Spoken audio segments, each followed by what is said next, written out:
Milestone স্কুলের ঘটনাটি সম্পূর্ণ পূর্ব পরিকল্পিত।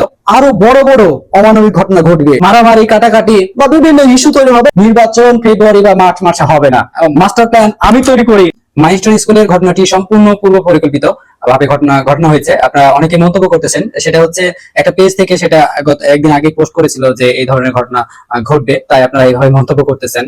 সেই পেজটির নাম হচ্ছে অ্যানোনিমাস মেইন পেজ, সেখান থেকে সেটা পোস্ট করা হয়েছিল যে ঘটবে একদিন আগে।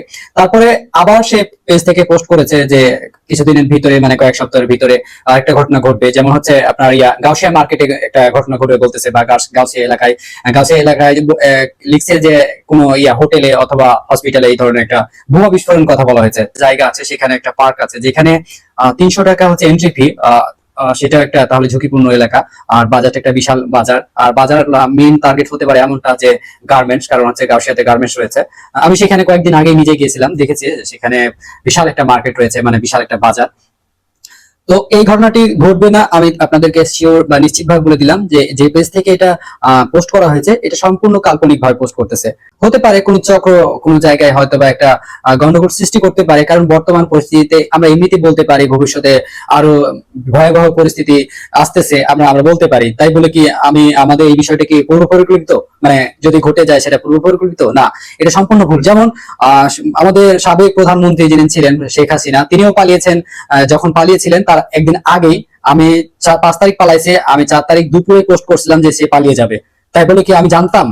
চেক করলে করতে পারেন, সেখানে 2024 সালের আগস্ট মাসের 4 তারিখে আমার একটা পোস্ট করা আছে, শেখ হাসিনা যে পালিয়ে যাবে সেটা আমি 4 তারিখে দুপুর বেলায় পোস্ট করেছিলাম। সেটা আপনারা চাইলে চেক করতে পারেন, আমার আইডিতে এখনো পোস্ট করা আছে।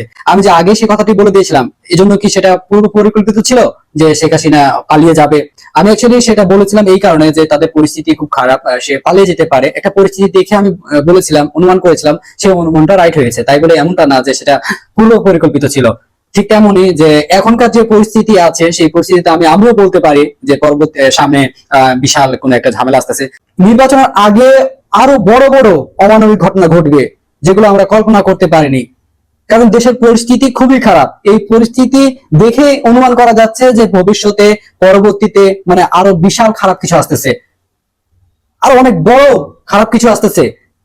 আমি আপনাদেরকে বলে দিলাম, এটা 100% আপনারা লিখে নেন এবং আমার পোস্টটা থাকবে, আপনারা মিলিয়ে দিবেন। তো এখন আপনারা বলবেন যে না, সেটাকে সেখানে আমি জড়িত, বা এটা কি পূর্ব পরিকল্পিত, নাকি আমি সেই যে যারা এই ধরনের প্ল্যান করতেছে আমি তাদের সাথে জড়িত? না, আমি কোনোভাবেই জড়িত না। সেটা দেশের পরিস্থিতি অনুযায়ী আমি অনুমান করতেছি, আর হওয়ার সম্ভাবনা 99%, 99% না 100% বলে দিলাম ঘটবে। আপনারা দেখতে পাচ্ছেন, ইতিমধ্যে দেখতে পাচ্ছেন যে এনসিপি এবং বিএনপির মধ্যে কথা কাটাকাটি চলতেছে। এমন এক সময় আসবে হাতাহাতি শুরু হয়ে যাবে, বেশি দূর নাই, খুব তাড়াতাড়ি হাতাহাতি শুরু হবে। আর আপনাদেরকে একটা কথা বলে রাখি, নির্বাচনের ডেট গুলো সরানোর জন্য দেখবেন যে পর্যায়ক্রমে একটার পর একটা বাংলাদেশের নতুন ইস্যু তৈরি হবে, আর এই ইস্যুর ফলে কিন্তু নির্বাচনের ডেট গুলো পিছিয়ে যাবে। এই কথাটাও মিলিয়ে নিবেন, এই কথাটা মিলিয়ে নিবেন। বিভিন্ন ইস্যু তৈরি হবে, মারামারি কাটাকাটি বা বিভিন্ন ইস্যু তৈরি হবে, যে কারণে নির্বাচন আরো পিছিয়ে যাবে। ফেব্রুয়ারি বা মার্চ মাসে যারা অনুমান করতেছেন যে 26 সালে ফেব্রুয়ারি বা মার্চ মাসে নির্বাচন হবে, হবে না। আমি বলে রাখলাম অলরেডি, নির্বাচন ফেব্রুয়ারি বা মার্চ মাসে হবে না। মানে আমি যে সাথে জড়িত বা আমি সবকিছু জানি বা মানে মাস্টার প্ল্যান আমি তৈরি করি, এমনটা কিছুই না। জাস্ট দেশের পরিস্থিতি অনুযায়ী একটা অনুমান করলাম যেটা ঘটতে পারে। হ্যাঁ, ঘটার সম্ভাবনা খুব বেশি। তাই বলে এইটা না যে গতকালকে যে মাইলস্টোন ঘটনাটা ঘটেছে, এই বিমান বিধ্বস্ত হয়েছে, সেটা পূর্ব পরিকল্পিত ছিল, এটা টোটালি ভুল একটা ধারণা। কোনো পূর্ব পরিকল্পিত ভাবে এই ঘটনাটা ঘটেনি, এটা আসলে ভাগ্যে ছিল। তবে সতর্কতা অবলম্বন করলে এই ধরনের ঘটনা হয়তো বা ঘটতো না। বিমানটি যে অনেক পুরাতন, সেটা যে ব্যবহারযোগ্য ছিল না, সেটা যদি আমরা মানে কর্তৃপক্ষ সেটা নজর দিত, তাহলে এই ঘটনা হয়তো ঘটতো না। আর একটা জিনিস খেয়াল করতে পারতো যে কোন আবাসিক এলাকা বা জনবহুল এলাকার উপর দিয়ে প্রশিক্ষণ বিমানগুলো চালানো নিষিদ্ধ করা উচিত ছিল আগে থেকেই।